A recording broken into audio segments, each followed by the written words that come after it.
juste. Pourquoi ma vie est-elle en demi-teinte? Ta vie sera à l'image exacte de ta relation intime avec Dieu.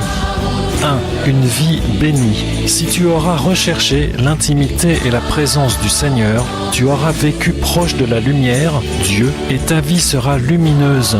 Elle sera bénie et réussie aux yeux de Dieu. 2. Une vie ratée, maudite. Si tu n'auras pas recherché Dieu ou que tu auras cherché à bénéficier de sa parole et de son autorité pour tes besoins personnels, ton commerce, ta religion, alors ta vie sera ténébreuse, puisque loin de la présence du Seigneur, la lumière, et elle sera ratée, maudite, aux yeux de Dieu. 3. Une vie en demi-teinte. Entre les deux extrêmes qui viennent d'être exposés, la lumière et les ténèbres, ta vie pourra prendre toutes les nuances possibles, car Dieu est juste, et il appliquera sur ta vie l'exact reflet de la relation que tu auras eue avec lui. Quand il te montrera les projets qu'il avait pour toi, il les annulera devant tes yeux et ils ne s'accompliront pas si ta vie n'est pas entièrement soumise à lui. C'est pourquoi ta vie sera ratée. Sinon, ces projets s'accompliront partiellement et avec plus ou moins de succès en fonction de ta vie partiellement intime avec lui. C'est pourquoi ta vie sera en demi-teinte dans ce cas. Une vie bénie. Deutéronome 28, verset 1. Or, il arrivera que si tu écoutes la voix de Yahweh, ton Dieu, et que tu prennes garde de pratiquer tous ces commandements que je t'ordonne aujourd'hui, tu seras béni en entrant et tu seras béni en sortant. Yahweh ordonnera à la bénédiction d'être avec toi, dans tes greniers et dans tout ce à quoi tu mettras ta main. Yahweh t'établira pour lui être un peuple saint. Yahweh te fera abonder de biens. Yahweh t'ouvrira son bon trésor pour bénir tout le travail de tes mains. Yahweh te mettra à la tête et non à la queue. Tu seras toujours en haut et jamais en bas lorsque tu obéiras au commandement de Yahweh ton Dieu. Une vie ratée, maudite. Deutéronome 28, verset 15. Mais si tu n'obéis pas à la voix de Yahweh ton Dieu, pour prendre garde de pratiquer tous ces commandements et ces lois que je t'ordonne aujourd'hui, tu seras maudit à ton entrée et tu seras maudit à ta sortie. Yahweh enverra sur toi la malédiction, la confusion et la ruine dans tout ce à quoi tu mettras ta main et que tu feras. Yahweh te frappera de folie, d'aveuglement et d'égarement d'esprit. Tu ne prospéreras pas dans tes voies et tu seras opprimé et dépouillé tous les jours et il n'y aura personne pour venir te sauver. Tu fianceras une femme, mais un autre couchera avec elle et la violera. Tu bâtiras une maison, mais tu ne l'habiteras pas. Tu planteras une vigne, mais tu n'en jouiras pas. Tes yeux le verront et tu n'auras aucun pouvoir en ta main. Tu deviendras fou à cause de ce que tu verras de tes yeux.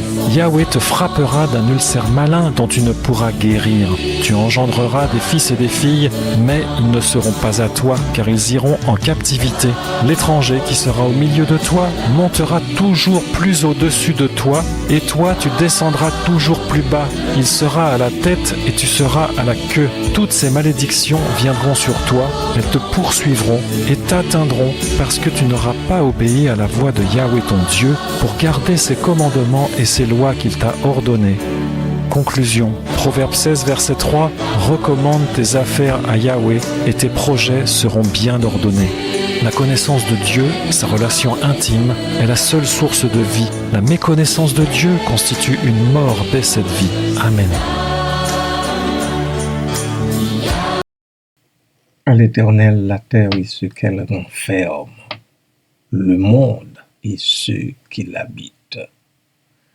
À l'Éternel, la terre et ce qu'elle renferme, le monde et ceux qui l'habitent.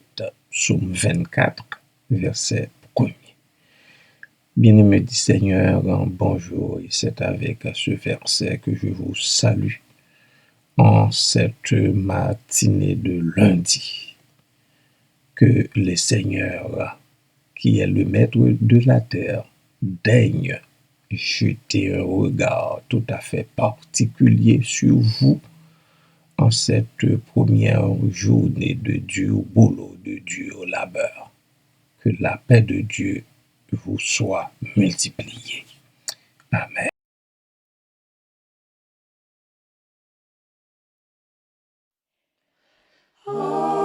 Donne à notre âme plus de sainteté.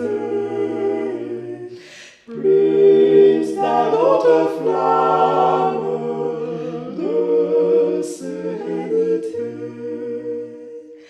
plus de confiance pour rester debout, plus de patience pour supporter tout.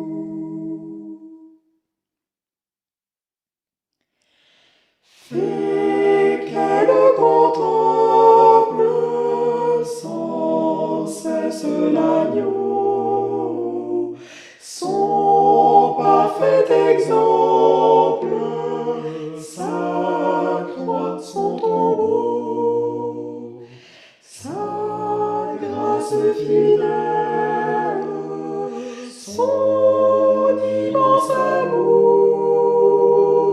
sa gloire éternelle, son prochain retour.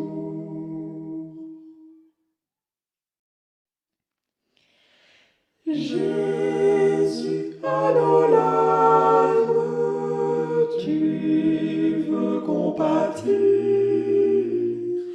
de toutes tes armes, viens nous revêtir, que dans la lumière, marchant avec toi, sans cesse en prière, nous vivions de foi.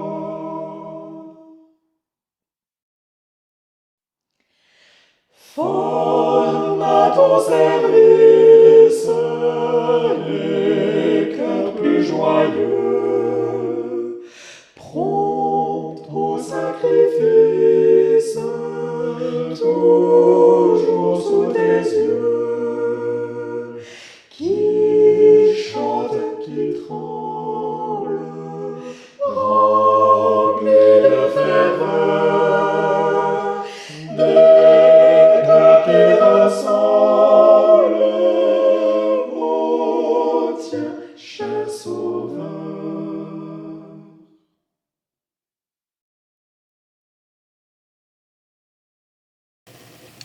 Les attaques physiques du malin contre nos prières. Bien-aimés du Seigneur, l'ennemi de notre âme ne capitule pas facilement. Il faut que vous le sachiez.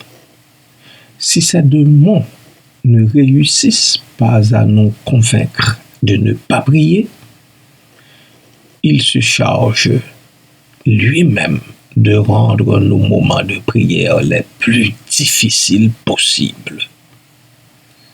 Il est probable que vous ayez déjà expérimenté ce sentiment de solitude extrême et de distanciation totale de Dieu.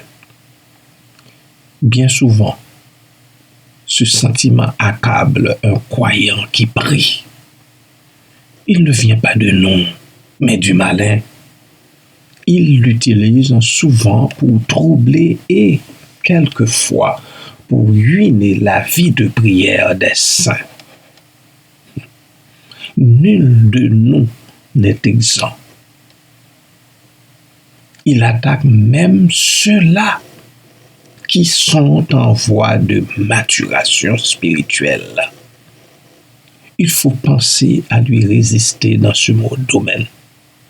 Lorsque de telles circonstances surgissent, on doit passer à une autre vitesse, à une vitesse supérieure quant à nos prières.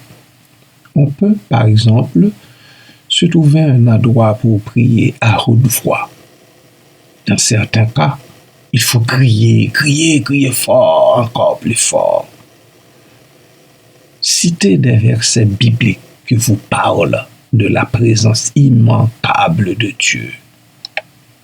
Nous avons dans l'Écriture sainte beaucoup de passages bibliques qui élèvent Dieu et parlent à nos cœurs. Par exemple, à l'Éternel la terre et ce qu'elle renferme, le monde et ceux qui l'habitent. Psaume 24, verset 1er. Psaume 95, verset 1er. Venez, chantons avec allégresse à l'Éternel, poussons des cris de joie vers le rocher de notre salut. Allons au-devant de lui avec des louanges. Faisons retentir des cantiques en son honneur, car l'Éternel est un grand Dieu, il est grand roi au-dessus de tous les dieux. Il tient dans sa main les profondeurs de la terre, et les sommets des montagnes sont à lui. La terre, la mer est à lui, c'est lui qui l'a faite, la terre aussi, ses mains l'ont formée. Venez, prosternons-nous et humilions-nous, fléchissons le genou devant l'Éternel, notre Créateur. Psaume 95, versets 1 à 6. Le Seigneur promet qu'il est avec nous tous les jours jusqu'à la fin du monde. Matthieu 28, 20b. Servez-vous de la parole de Dieu pour le repousser. Citez à haute voix les versets bibliques qui vous rappellent les promesses de Dieu et sa présence. Dites au Seigneur que vous avez besoin de sa présence à ce moment précis. Faites comprendre au malin qu'il a échoué. Puis, continuez à prier. Puis, bien-aimés de Dieu, continuez à prier. La victoire, notre victoire, notre victoire est sur nos genoux. Restons sur nos genoux. Prions le Seigneur. Quoi qu'il advienne, quoi que vous entendiez, la voix du malin nous dire. Restons en prière auprès de l'Éternel notre Dieu, de notre Seigneur Jésus-Christ, qui délivre de toutes nos afflictions, de toutes nos difficultés, de toutes nos maladies, de tous les problèmes de cette existence. Et soyez bénis. Éternel notre Dieu, nous avons besoin de toi. Nous avons besoin de ta présence. Pas seulement à chaque jour, à chaque heure, mais à tous les instants du jour. Car le malin rôde autour de nous, il nous attaque. Il veut nous empêcher de chercher ta face lorsque le moment est venu pour nous de nous jeter en prière devant toi.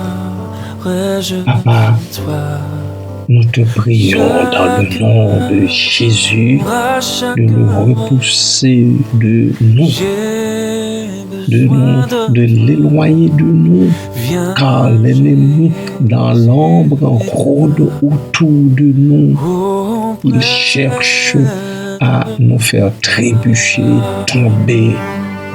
Tu sais, ô Dieu, que notre force réside dans la prière devant ta face bénie. Ainsi, Père, nous te prions de nous faire cette grâce.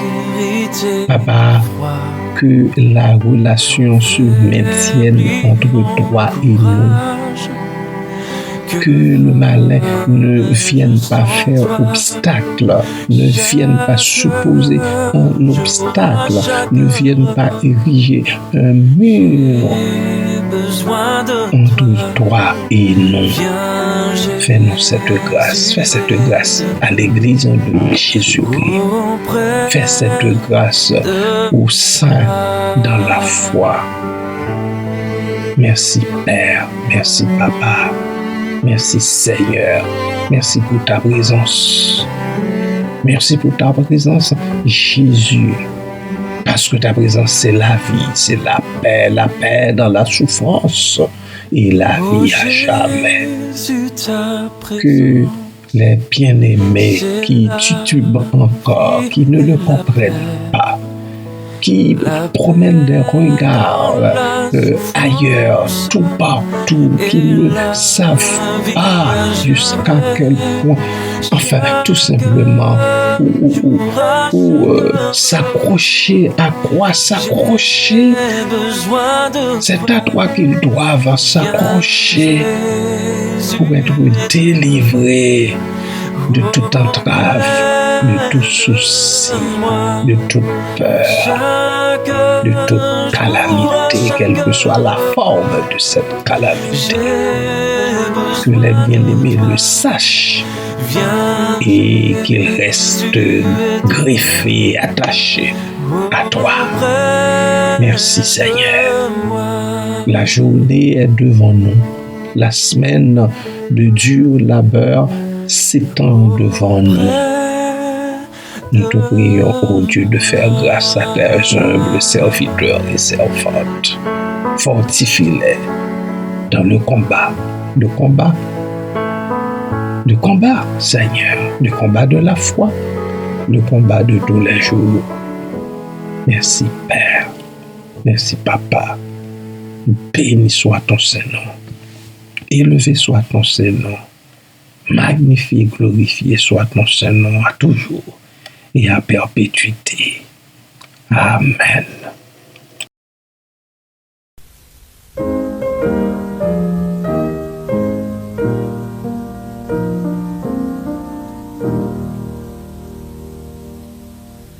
L'Éternel te bénisse, l'Éternel te bénisse et te garde, fasse lever la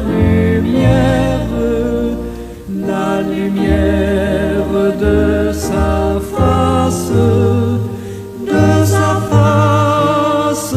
sur toi.